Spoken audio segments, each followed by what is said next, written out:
Dr. Zee, where we share everyday stories with you, everyday women. Are you ready to hear heart-to-heart key issues that we all face, no matter where we are in the world?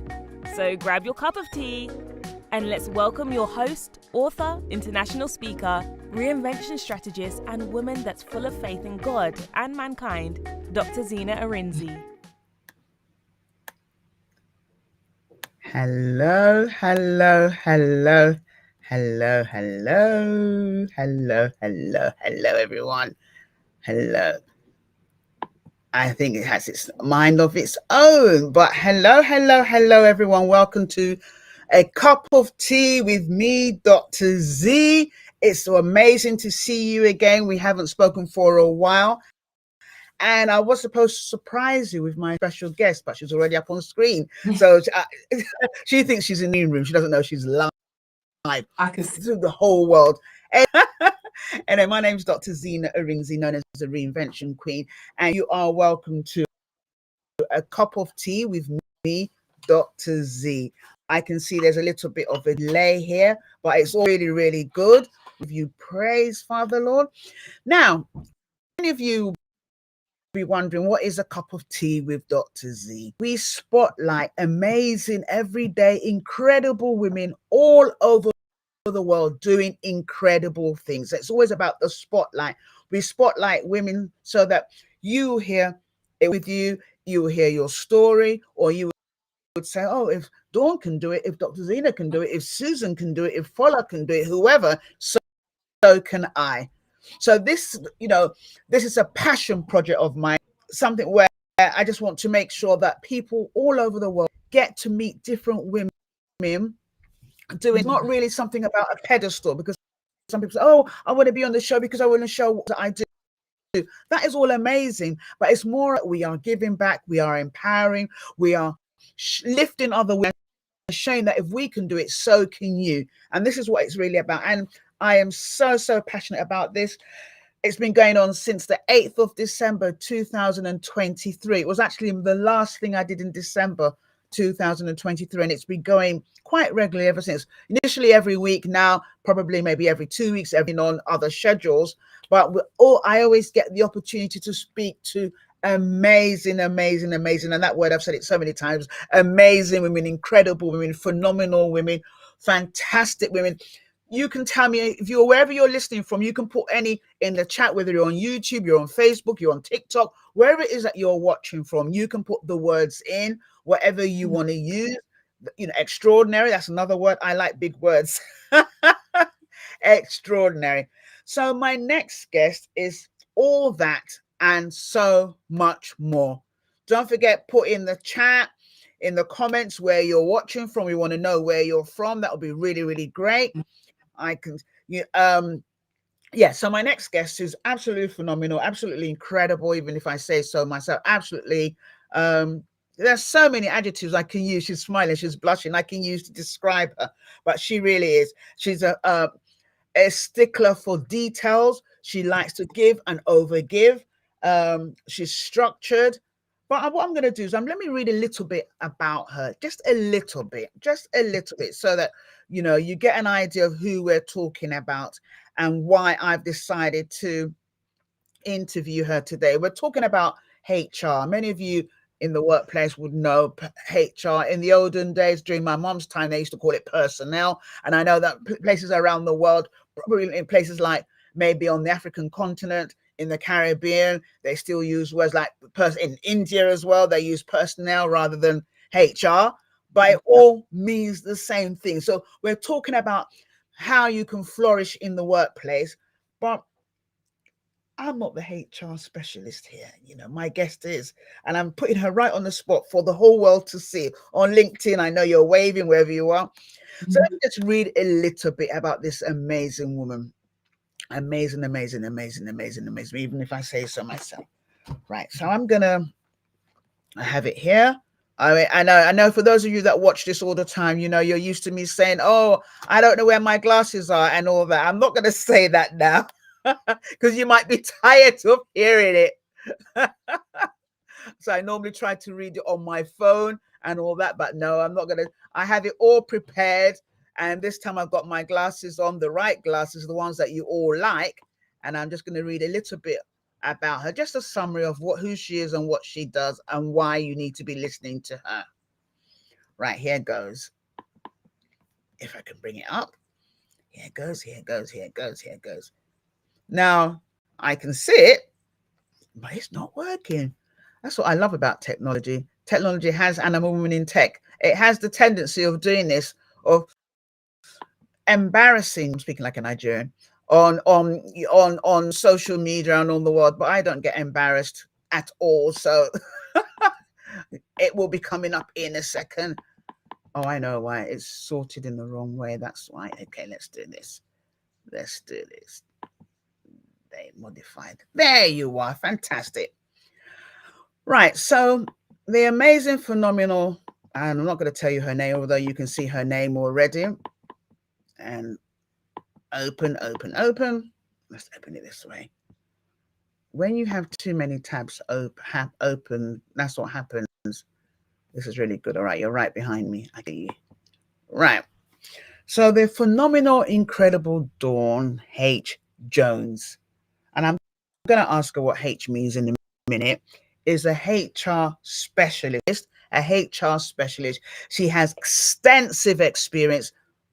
I've actually stressed the word extensive. She has extensive global experience in employee relations, organizational change, management development, and she was trained by inspiring HR leaders who taught her that HR is a force for good and a drive for productivity. Now, many of you might have had really, really kind of negative experiences with HR, and this might not actually resonate. But by the time we finish this interview, you will know why it should. Now, she really, really is a stickler for ensuring that principle, HR, a force for good, guides everything that she does, especially her approach in terms of really delivering HR solutions. Dawn has led and co-led initiatives that have significantly reduced sickness, absence, employee relation cases through strategic case management and focused leadership development. As managing director of Hope Place, Dawn leads a specialist HR consultancy focused on helping people like you and myself and organizations create healthier, more effective workplaces. Healthier, more effective workplaces. She has worked with managers at all levels, directors at all levels, executive leadership, C-suite, delivering practical people-centered solutions that drive measurable results, not just for the employee, but for the organization as well.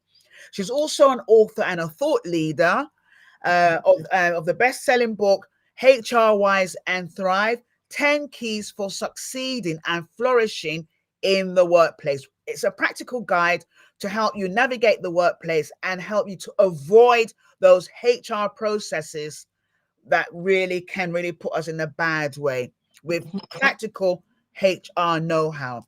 Her YouTube channel, Hope Place HR, is monetized and it has lots of viewers, and you'll get all the things that you need and much more that can really help you in terms of how to navigate your work experience and your career.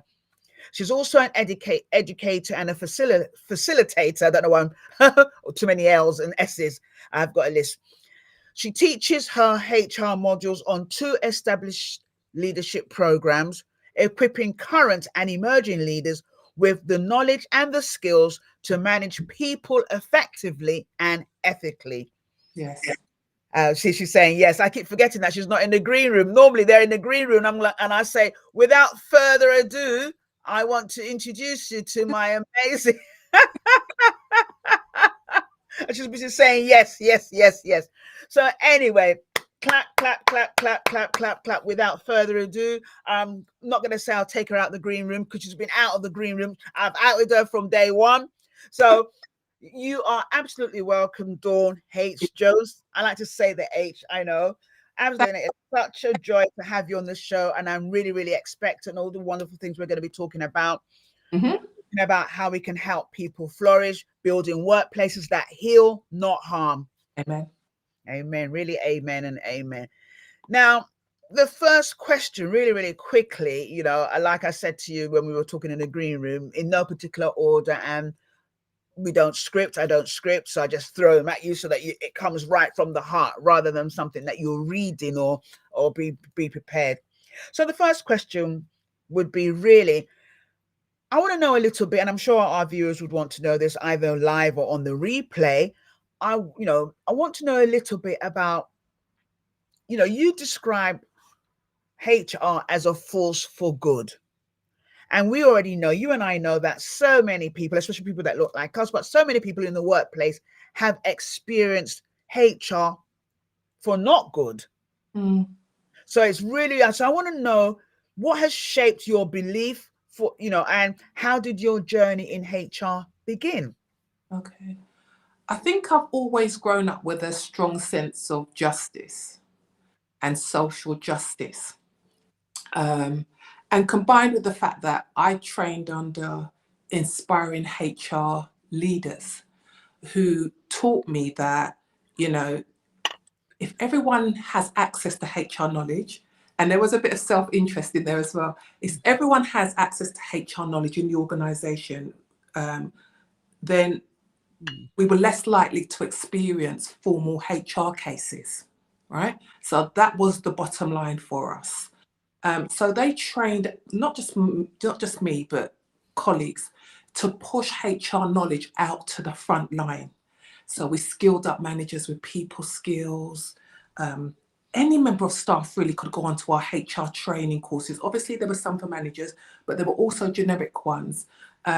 We embedded ourselves in the teams as well. So we weren't just a HR department. We came out of the HR team, and we worked in our service-led teams. And that built not just HR and colleagues, but it built real relationships across the piece.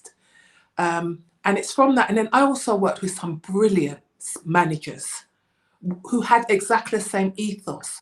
So as we're training, as we're building relationship, ultimately we were building an organization where people could thrive. And they really did. And the other thing about pushing HR knowledge is that you empower, you educate, you're equipping people in real time. Yes. And I remember one of the organisations I worked in, because in the NHS you too pay a lot. You transfer into different organisations. Yes.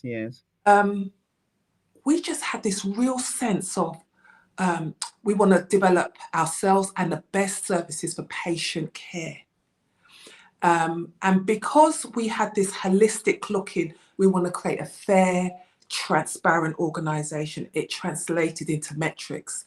So it translated into hard metrics like financial governance. We was always a fiscally balanced organisation. It translated into diversity at every level of the organisation, up and including executive director. So the organisation looked like the people it served. So I worked in Southwark for a time. So that was absolutely the norm for us, and that was business as usual. And just following on for that, because we worked hard, and when I'm saying work hard, I mean from the most junior member of staff to the senior member of staff, we had amazing career development opportunities. So as long as you'd done your work, you could go off and do projects. So I had the opportunity to work on multidisciplinary teams with the police, with educators, with social work, because the areas I used to advise were safeguarding, and vice versa. And not just that, but our colleagues built out some innovative, cutting-edge services. Why? Because they were valued, they were respected. They weren't thinking like they're working in a culture that's gotcha. They're working in a culture. How can we? I like staff, that. I like that. It's just Dawn just saying as well. I'm still connected with loads of managers on LinkedIn, and they would say exactly the same thing. So it wasn't just HR over there. And actually, the odd times people used to call HR, and they say something like, "Oh, HR advised me," and I go, "Okay, HR is a department. We're an individual. So who exactly did you speak to?" So we was always very clear about personalising ourselves. We weren't just a department, or we weren't just a function. Or faceless function. No, we were living entity working in conjunction with our managers and the staff we serve, and ultimately for the patients. I love it. Love it. Love it. I love it. I love it. Thank you so much, Dawn, for that very exhaustive answer. And I just like how you have been able to demonstrate, literally, where HR can work and does work, where everyone's on board and, from the top to, the bottom. And I don't mean that in a, disparaging way, but everyone in the organization knows that we stand for the same thing. And I like the fact, this is music to my ears, and I'm sure that many people hearing this would love the opportunity to work in an organization where, apart from what they are working on, they're able to go off and do other things and then discover new potential that they didn't even know that they had. So you know how it is, you get employed to do one thing and you look at the job spec and, fortunately you get the job, and you could be bored out of your eyes, or it could be not exactly what you expected, but having the opportunity to learn new things while on the job. And many people have done that and have gone on to actually lead in those areas. So that is really, really fantastic. Really, really fantastic. Now, just leading on that, because obviously you've given very, very amazing, incredible, phenomenal examples of how HR has worked as not just as a function, not just as a department, but as a living, dynamic being, as it were, where each person, so it's a bit like a spider or an octopus, where you have the spider in the head, then you've got the different tentacles or the different legs, and each leg does something independently. So I can imagine me coming to you, HR just done that, and you're saying, who? Yeah. And then that way, if there's something that's fallen apart, it's easy to fix. Yeah. But also, no one can hide behind any department, whether it's HR, whether it's finance, whether it's IT or whatever, because everyone is an individual, and then you are encouraged to bring your A game as an individual for that department, that team, that function. And so, if you flourish, the department flourish, and then you understand what you contribute, because that's another challenge that people have in organizations. They don't actually understand how they fit in. Yeah. They could read a strategy until they're blue in the face, but not really understand what is it that I do that really contributes to this strategy. So that just leads right into my next question, because we're talking about, HR being, we're talking about healthy environments, places where you can heal rather than, than not. So my next question based on that is, HR as a source of healing. Like I've already touched on this at the beginning, and if people put any messages in the chat, people will say this, or they'll say it later on. For many people, many people, and you know this as well, many people have had experiences that they, have left them traumatized, by organizations, and also by, HR in that respect. And because of that, many people see HR as punitive or reactive. They think, okay, HR really is to help the organization and not me, And so, you're talking about HR as a source of healing, and I absolutely love it, because I know you live and breathe this. So I want you to kind of explain, what does that look like? What does HR look like when it's truly a place of healing and it's people-centered? And what does that look like? It looks like fairness. It looks like transparency. So all of our staff had access to HR training if they wanted it. Not just HR training, but training right across the board. I mean, our learning and development function that was led by an amazing woman called Harleen was, I'm telling you, it was second to none. Right the way through that organisation, actually, the leadership and the learning. And so we worked hand in glove with learning and development. We worked hand in glove with research and development. R&D. I like that. If you've got an organisation just about policies and procedures, it's not a living organisation. It's not a being organisation. It's a doing organisation.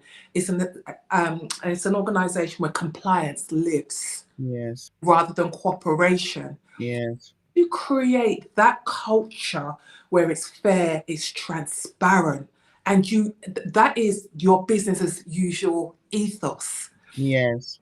Example, how they used to work. I remember quite a few times people saying to somebody who had problems in the workplace, go and speak to Dawn, she'll help you out. Right? Now, I didn't know these people that were coming to me, but I knew who had told them to come to me. But they say, she's all right, go and talk to her. Yeah? So I'd always be open and I'd always be transparent.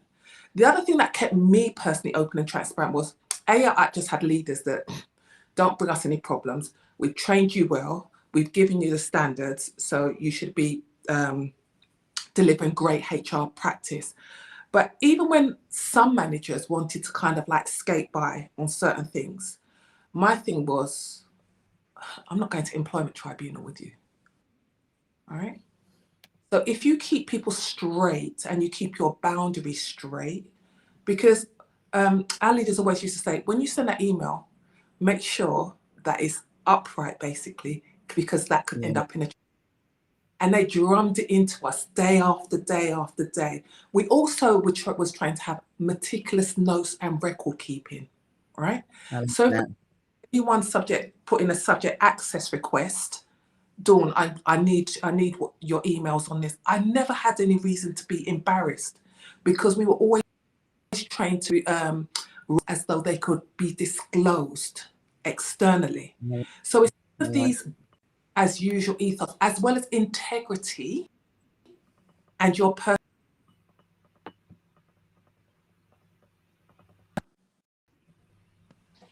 sorry, it went out. It's those. Are we behind? No, you can. We can't see you, but we can continue to talk. Okay, it's those kind of values that we live day in, day out, and it wasn't just me; it was managers and supervisors as well.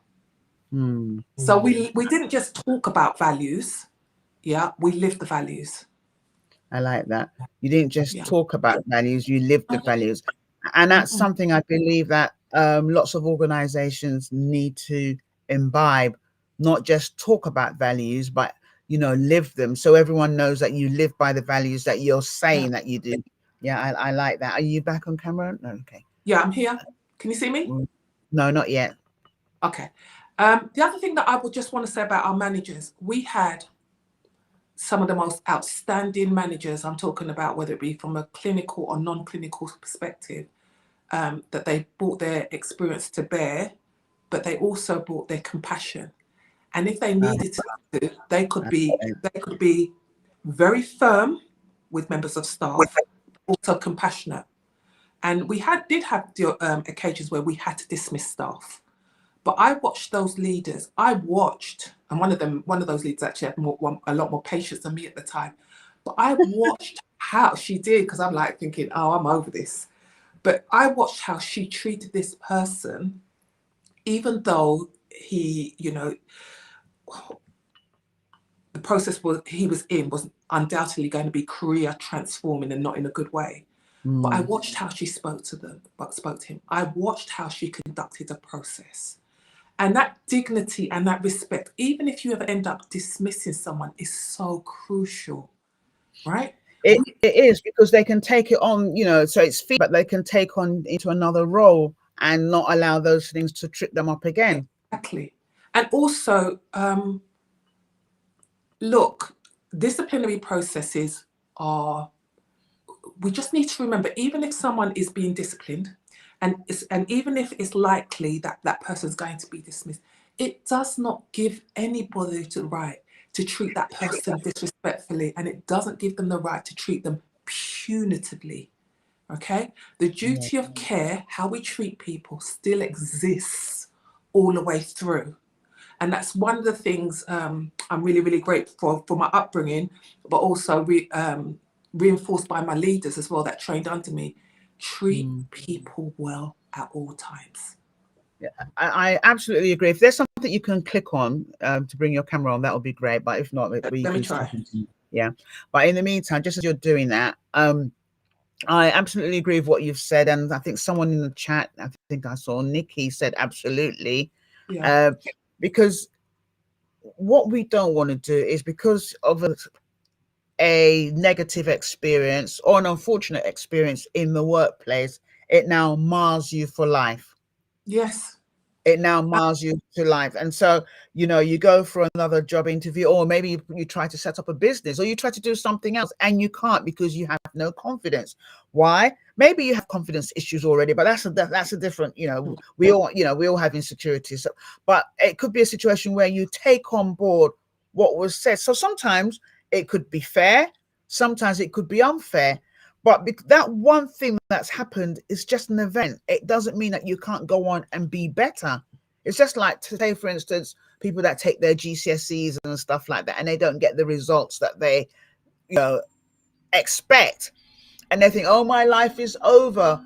But 10 years later, 20 years later, they're doing so well, leaders in their own right, making impact around the world, making money, doing all. So these events, although they can be quite traumatizing, they are, you know, can disrupt your trajectory, your career trajectory, but it should not be, I love what you said, it should not be something that mars your whole, your whole life. And so if you are a leader listening right now, or you listen on the replay and you have people under you and they may not perform well, maybe their performance issues, maybe they're late to work, whatever the issues are, we all have things going on in our lives. When you are calling them to order, do it with dignity. Can I just say something? Of course you can. This is proactive protection for people, but it also works if you're already in the organization. Know who you are before you enter the workplace, because if you don't, the workplace will tell you, and you may not like the answer. I mean, you have to have such a strong sense of who you are, or be prepared to develop it. Okay? So when things come, or when people want to put low expectation on you, or perhaps they speak to you with a low bar standard, you can quickly reframe stuff, because you know how you expect. When you walk into the workplace, think about your body language. How are you walking in? Yeah. When people are talking to you, how are you responding? Are you responding with quiet and firm authority? Right? Are you responding from a place from confidence? Because if you know who you are before you enter the workplace, if you're very clear about your standards and boundaries, when that foolishness happens, you're going to be quicker to nip it in the bud. But nip it in the bud like firmly, calmly, assertively. All right? So that's really important, that people know who they are before they enter the workplace. The other thing is, I'll just tell a quick story if I may. Yeah, are you able to click back out on the camera so we can see you? My camera looks like that's off. Hold on, let's have a look. It's actually, I can see myself. I'm not sure why you can't see me. Can you see me? I can absolutely see you. I can't see you at all. Okay. Let me do something quickly. Hi guys. Let me just quickly do, I don't know if it's going to work, but let's try this. It shouldn't, I don't think it's from my end. I think it's from your end. Just do 1 second, see if it will work. If not, we continue. I mean, it's not stopping, the quality of what you're saying. I just imagine that people would want to see you. Let's see. Oh, Nikki has put hands up, like doesn't matter. So let's continue. Okay, Nikki. Yeah. Let's continue. Nikki. I'm not speaking to a ghost, everyone. The other thing is, listen.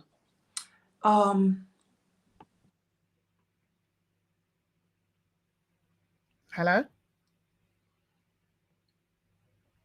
You've gone completely now. Ooh.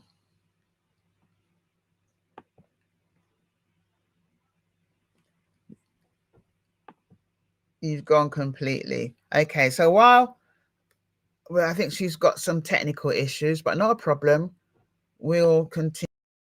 So some of the things that she shared that I think are absolutely amazing. She talked about knowing who you are even before you join the workplace. knowing who you are before you join the workplace, knowing who you are. Okay, so just logged out and come back in. Okay, that's fantastic. So